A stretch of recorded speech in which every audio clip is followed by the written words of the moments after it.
Alright, in this video here we're going to talk about the period for trig functions a little bit more, and we're going to explain some things about it that we've talked about and have used but haven't really explained yet. So, and also at the end of the video we're going to do some examples with tangent, cotangent, secant, and cosecant, and they'll be pretty quick. We'll see that they're really not different from sine and cosine. So we've done lots of examples with sine and cosine already, but anyway, so we know that sine and cosine, secant and cosecant, they all have period 2 pi. Tangent and cotangent, they both have period pi. So just a quick refresher of what period is. So in general, if we have a function f of x, then the period of f of x is the smallest positive number p, such that f of x equals f of x plus p for every x in the domain of f. Okay, so what that means is if you have your x value, and if you add p, add the period to it, or subtract the period from it really, okay, so you can add or subtract, then you're going to get the same function value back. Okay, so in other words, sine of x equals sine of x plus 2 pi. And because sine has period 2 pi, and 2 pi is the smallest positive number that makes this equation true. Okay, so sine of x equals sine of x plus 2 pi for every x. The domain of sine is all real numbers, so this works for every real value of x. Okay, it works there. Now, this is also true if we replace sine with cosine, secant, and cosecant, because they all have period 2 pi. But again, 2 pi is just the smallest positive number. Okay, the period is the smallest positive number for which this works. So this is also true if we add multiples of 2 pi. So this could be 4 pi, 6 pi, 8 pi, 10 pi. This equation will still be true. Okay. So likewise for tangents and cotangent, the period is pi. Okay, so pi is the smallest positive number that works for tangent and cotangent. But for these four up here, it's 2 pi. Okay, so anyway, now we also talked about in general, if we have something like y equals a sine omega x minus phi plus b. Okay, so here we have our, this is related to the amplitude, so that's a vertical stretch or shrink, and this here is a vertical shift, up or down, and then omega, just omega by itself, represents like a horizontal squeeze or a stretch, so horizontal shrink or stretch, and then once we toss in the phi, okay, Greek letter omega, Greek letter phi, once we toss in the phi, that's going to give us a horizontal shift to the right or to the left.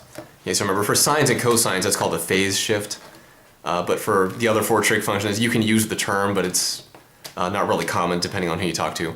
But anyway, not really relevant here. So what we want to do, well, first of all, we talked about for functions like this, for sines and cosines, we know that the period is t equals 2 pi over the absolute value of omega.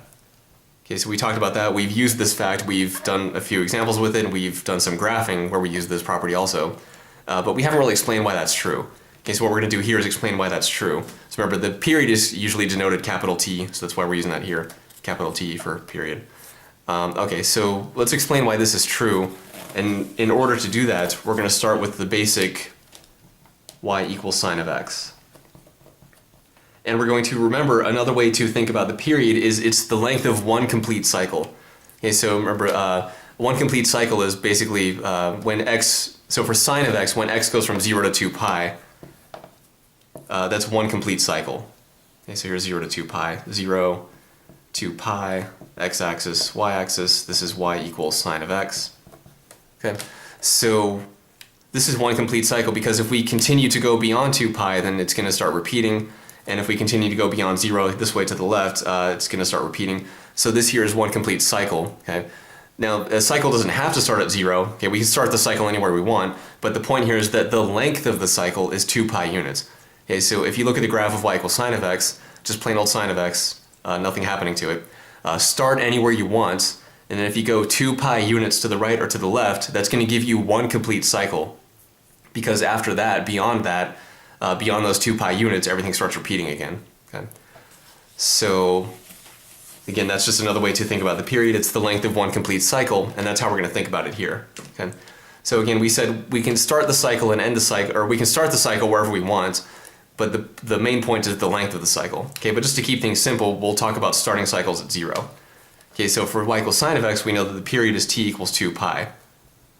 So if we talk about that in terms of cycles, so that means the cycle, so let's write it like this. Sorry, we'll say 1 complete cycle from, so now what I'm going to say is x equals 0 to x equals 2 pi. Okay, so just like on that little graph we just drew over here, so for y equals sine of x, we know the period is 2 pi, and that means one complete cycle from x equals 0 to x equals 2 pi. Okay, so why did I put these x's in red? Well, notice what we have here, x, x, x. Okay. So the period really is t equals 2 pi. So the period, remember, is the length of one complete cycle. So the length of the cycle is going to be the stopping point minus the starting point, or really the absolute value of that. Okay, so really the period is going to be, so if we say we don't know this, now the period is the length of one complete cycle. So the length of that cycle is going to be the distance between these guys. Okay, and what's the distance between them? So the period is t equals the distance between these two guys, which is the absolute value of their difference. Okay. Now here the absolute values are kind of silly because we know that 2 pi is positive, so we know that 2 pi minus 0 will give us a positive number. Okay, but there's a reason I'm putting them in here, and we'll see once we talk about this more generally. Okay, but anyway, if we simplify all that, that's just 2 pi. Okay, so again, remember it's one complete cycle, okay, from 0 to 2 pi. Okay. Okay, now what about, okay, so that's all fine and dandy. We know all this stuff here. We don't have to worry about showing any of this. But what we now want to look at is y equals sine of omega x minus phi. Actually, let's toss an a out here. Okay, y equals a sine omega x minus phi plus b. Okay, okay, so first of all, notice here, y equals sine of x, one complete cycle from x equals 0 to x equals 2 pi. Now here, we don't have just x, we have omega x minus phi. Okay, so what do you think is going to happen here? We're going to say the exact same thing that we did up here, but instead of x and x, okay, it was x, x, because we had x here. Instead of x and x, we're going to have omega x minus phi, omega x minus phi. Okay, so one complete cycle from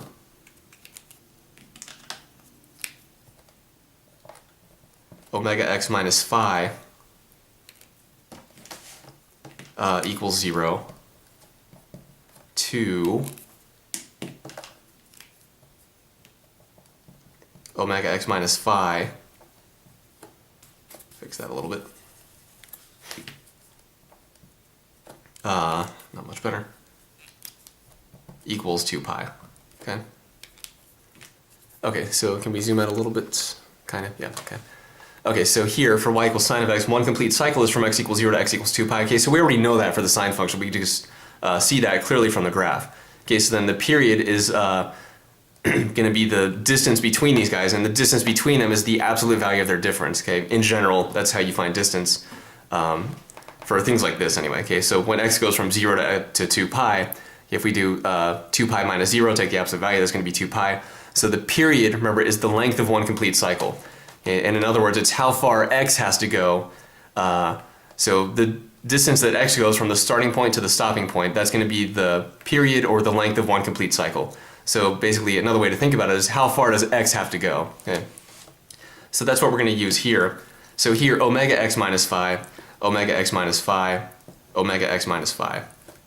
Okay, so first what I want to point out though is that the a and the b do not affect anything at all. Okay, because they only affect things vertically, so they don't matter at all for the period here. Okay, because the period is a measurement of how far x has to go to the right or to the left until everything starts repeating. Okay, so here the period is 2 pi. That means if you go 2 pi units to the right or to 2 pi units to the left, everything's going to start repeating. So a, what does a do? A stretches or shrinks vertically. Okay, that's not going to change anything with how far right or left you have to go. And b just moves everything up or moves everything down. Okay, it's a vertical shift. So move everything up or move everything down. That does not change how far to the left or to the right you have to go before everything starts repeating. Okay, so that's why the a and b are irrelevant, and the only thing that is relevant is what's inside of the sine function. Okay, So here, x, x, x, omega x minus phi, omega x minus phi, omega x minus phi. Okay, but again, now to get the period from this, what we have to do is determine how far does x have to go.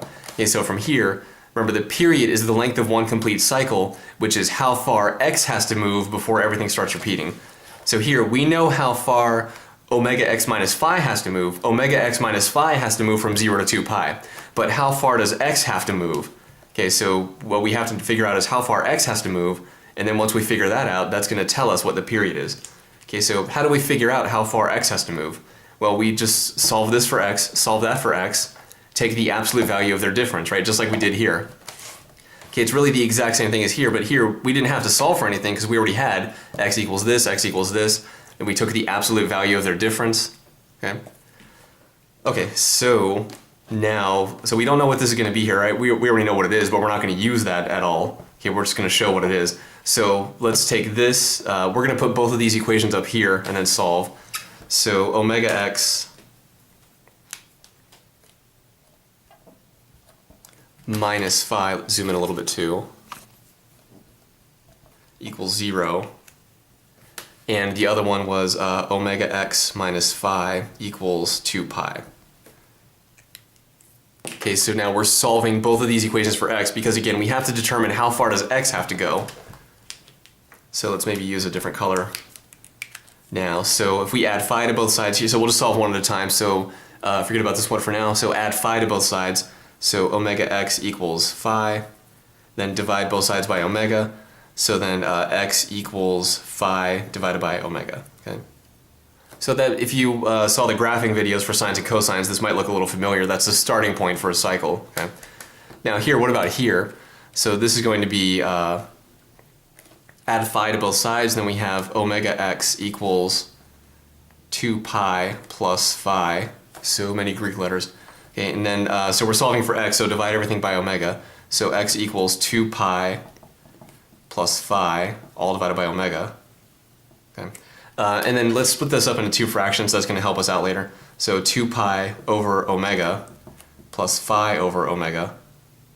Okay. Okay.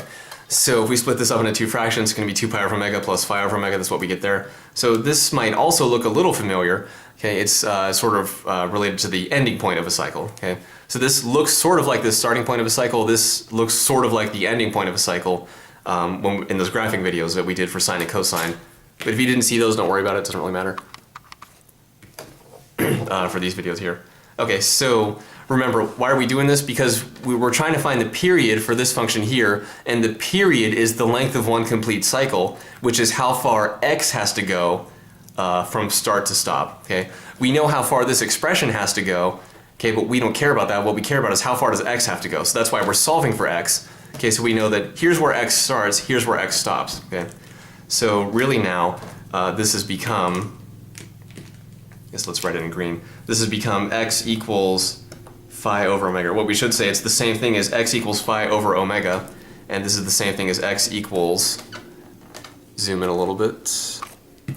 This is the same thing as x equals 2 pi over omega plus phi over omega. Okay. Okay, now we're almost there. Okay, why are we almost there? Because remember, the period is the length of one complete cycle. So we know that to cover one complete cycle for this function here, y equals a sine omega x minus phi plus b, we know that to cover one complete cycle, this expression has to go from 0 to 2 pi. Okay, but we don't care where the expression goes, we only care where x goes. That's why we just solve for x in both of those equations. Okay. So now that we've done that, we see that x has to go from this guy to cover one complete cycle. Okay. And remember, the period is the length of one complete cycle. So what we have to figure out here is how far does x go from here to here? And how do we do that? Take the absolute value of the difference. Okay, that's why we put the absolute values up here, just to show that more generally that's what we're going to have to do. So t equals the absolute value of the difference here. So let's do the stopping point minus the starting point. So 2 pi over omega plus phi over omega minus phi over omega. Okay. So here, this is really the stopping point minus the starting point, right? It's just like over here, we did stopping points, 2 pi, minus the starting point, 0. Okay, so 2 pi stopping point minus the starting point, 0. And then here, this big mess here, stopping point for x minus phi over omega starting point for x. Okay, stopping point minus starting point. But again, we have to use the stop and start for x because the period is the length of one complete cycle, which is how far x has to go. Not how far this expression has to go, it's how far x has to go. Okay, so that's why we're doing this. Now if we simplify, these parentheses are absolutely unnecessary, so we don't need them. I only put them in there to show that that's the stopping point and that's the starting point. Okay, x goes from the start to the stop. Now if we drop the parentheses and simplify, 2 pi over omega plus phi over omega minus phi over omega, so these cancel, and we're just left with absolute value of 2 pi over omega. Okay. Now here we really do need the absolute values because omega could be negative, we don't know. Okay, omega could be negative. Now here, we know that 2 pi is just a positive constant, so this is really the same thing as, well actually before that, that's the same thing as absolute value of 2 pi over absolute value of omega. So since 2 pi is a positive constant, we don't have to say it like that. So we just say 2 pi over absolute value of omega. Okay? And that's where this comes from. So remember 2 pi over the absolute value of omega, that is the period of this general sine function here. Okay, so we've, in earlier videos, we've said that this is what it is, but we didn't really show why it is. And this is why it is. Okay, because again, just to recap real quick, the period is the length of one complete cycle, and one complete cycle, if you want to figure that out, you got to figure out where does x start and where does x stop. So we know that for this general function here, we can say, okay, the cycle starts at 0 and then stops at 2 pi. Okay, because this whole thing inside of the sine function, once the whole thing becomes 2 pi units larger, then everything starts repeating. Okay, well that's all fine and dandy, that's great, but that's not quite what we need, because what we need to know is how far did x go? Okay, we know how far this expression went, it went 2 pi units, but how far did x go? So we have to solve both of these equations for x, that's why we did that here, and then find the distance between these guys. And remember, distance, so take the absolute value, because remember t is the period, which is positive. So t is the length of one complete cycle, and the length of the cycle should be positive. Okay? So if you're thinking, okay, well if we start here and stop here, didn't we move from left to right in the positive direction, so why do we have to have those at all? Well, that's true up here for this simpler case, right? 0 to 2 pi, you're moving in the positive direction. But here, if omega is negative, okay, then you actually would have gone the other way. Because if omega is negative, then your stopping points would be negative number plus phi over omega, which actually, if phi is also negative, things get kind of crazy. But anyway, we don't want to worry too much about the details. But the point is, this is 2 pi over omega. That's how far you moved. And if whether you move to the right or to the left, it doesn't matter. Okay, what matters is the distance. And the distance is going to be the absolute value of how many units you moved. Okay, so if I moved positive 3 units or negative 3 units, so in other words 3 units to the right or 3 units to the left, then the distance is going to be the absolute value of how many units change there was. Okay, so that's another reason why we take absolute value, is because it doesn't matter if we went to the right or to the left. All that matters is how far did we go, okay? And whether omega is positive or negative, the distance is going to be the same. Okay, the direction might be different, but the direction is irrelevant. What does matter is the distance, okay? The length of the cycle. Okay, so that's why for this general sine function, it's going to be 2 pi over the absolute value of omega, okay? Now, everything that we just did here, it's all identical for cosine, secant, and cosecant, okay? So we know that if we replace this with cosine,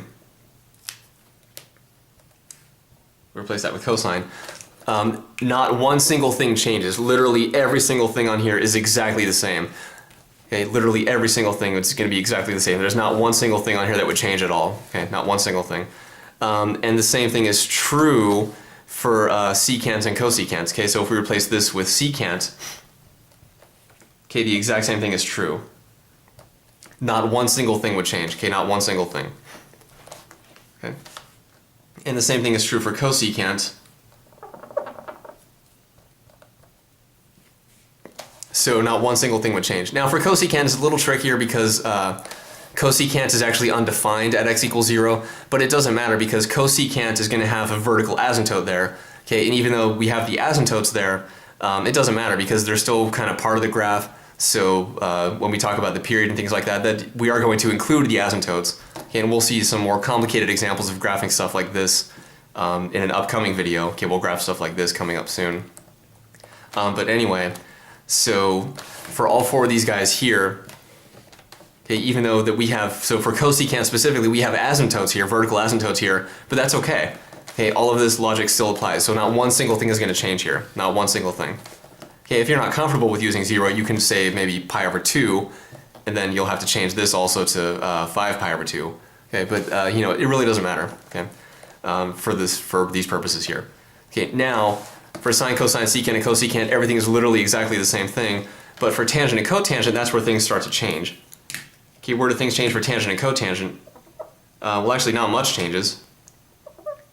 So for tangent, okay, so for the tangent function, so if we have tangent here, let's use the darker one.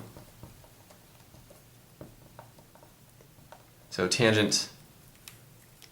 Now what's different is that that's not 2 pi, that's just plain old pi. Okay? So remember, tangent and cotangent have period pi. So one complete cycle is from x equals 0 to x equals pi. Okay, so then the period is going to be absolute value of the difference between them, which is pi minus 0. Absolute value, that's just pi. Okay? Now what that changes here is this. Okay, so tangent. Okay, so basically all the 2 pi's just changed to pi. Okay, so here, instead of period 2 pi, they have period pi. So all the 2 pi's just changed to pi. So here, let's go through it in the order though. So x goes from 0 to pi. So x, because we have x here.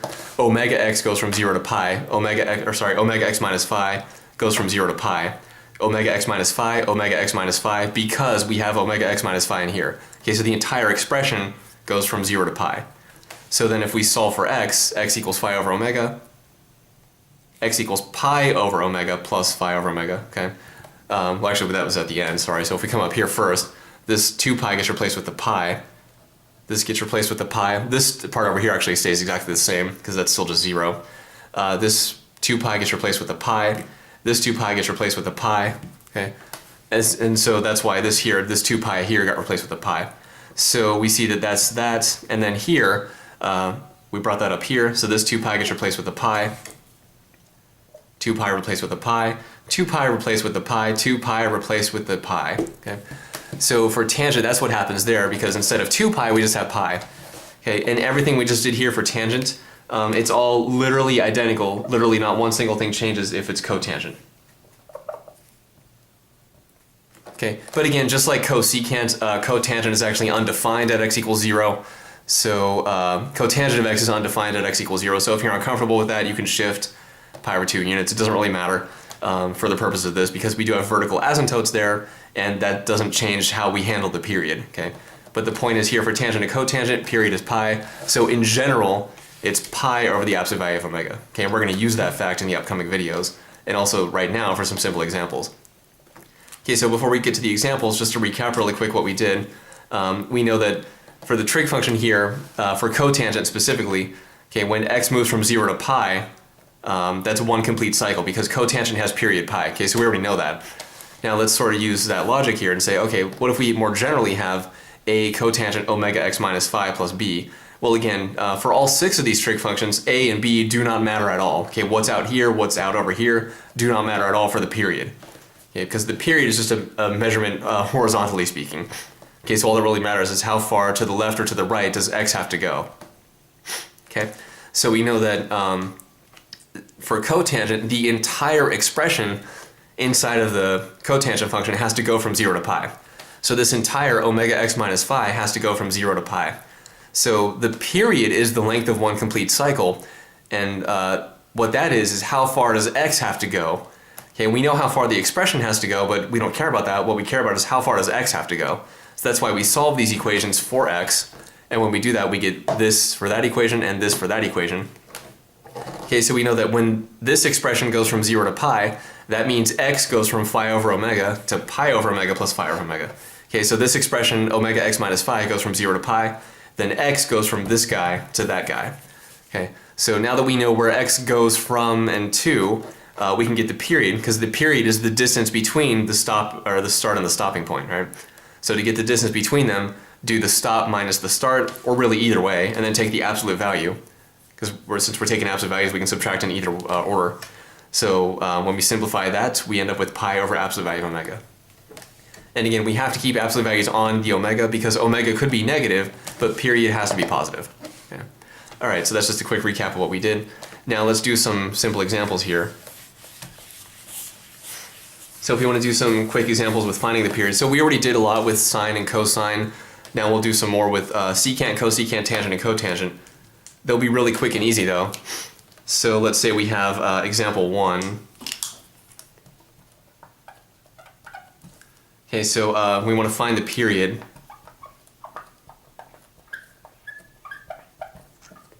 Okay, find the period of the given function. So let's say the function that we're given is, wrong red, let's get rid of that.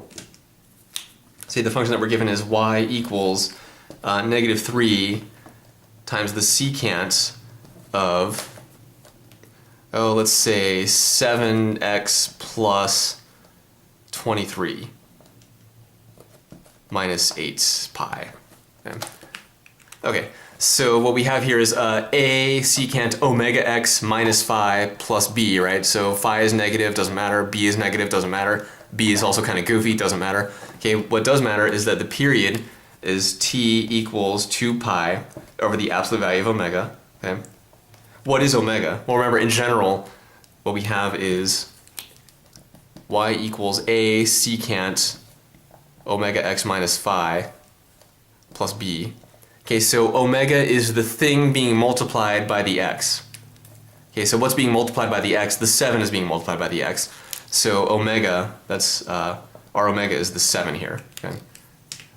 So then continuing with this is going to be 2 pi over the absolute value of 7. Okay, well 7 is already positive, so we don't need the absolute values anymore. They don't do anything for us in this case. So 2 pi over 7 is the answer here. Okay. Okay, so that's example 1. Now let's do example 2. Okay, but for example 2, I just want to illustrate a point here. So we'll change that to 2. And all we're going to do here is change secant to cosecant. Okay. Secant becomes cosecant now. So for example 2, we're going to do the same. All the rest is still the same, but instead of secant, we're going to do cosecant. And now we're going to see how does that change everything. So that's cosecant. Okay. What changes? Absolutely nothing changes, okay? Because secant and cosecant both have period 2 pi. So for the general function here, the period is still going to be 2 pi over the absolute value of omega, okay? So absolutely nothing changes at all. Still the exact same thing, 2 pi over 7, okay? All right, so that's just the point I want to emphasize there is that for secant, cosecant, and really sine and cosine, it doesn't matter at all what else is happening. All that matters is it one of those 4 trig functions and what is your value of omega? Okay, because for all 4 of those guys, sine, cosine, secant, cosecant, for all 4 of those, the period is 2 pi over the absolute value of omega. Okay. Now let's do example 3, where we'll do a tangent function. Okay, so let's change this to be, let's maybe use something completely different. Okay, so let's say we want to find the period of y equals 14 times the tangent of 3 pi x minus 4 plus 1.2. Okay, so y equals 14 tangent 3 pi x minus 4 plus 1.2. So we want to find the period. So this, generally speaking, this is a y equals a tangent omega x minus phi plus b. Okay, so b is kind of goofy again, 1.2, but remember for period it does not matter at all. All that matters is which trig function is it and what's your omega. Okay. So for tangent, t equals pi over the absolute value of omega. Okay. For the general tangent like this. Okay, so what is our omega? Well, just like with the other 4 trig functions up here, with sine, cosine, secant, and cosecant, whether it's those 4 or whether it's tangent or cotangent, omega is the thing being multiplied by the x. Okay, and what is that? That's 3 pi. Okay, so be very careful about that. Not just 3, it's 3 pi. Okay, so it's the whole thing being multiplied by the x, which in this case is 3 pi. So this is going to be pi over 3 pi. Okay, really it's the absolute value of 3 pi, but 3 pi is already positive, so we don't need the absolute value, so forget them. So then pi's cancel, we're just left with 1 on top, so be careful about that. Okay, when you cancel everything, what's left is a 1, like that. Okay, when you cancel with division, I mean, what's left is a 1. So that's 1/3. Okay, so that's example 3. Now what if instead of tangent, what if this were cotangent? Then the more general form would be, of course, cotangent. And then what if instead of 14 we had 114? And what if instead of -4 we had plus 24? And instead of plus 1.2 we had plus 1.27638? Does anything change at all? No, absolutely nothing changes at all. Okay, because the point is, all that matters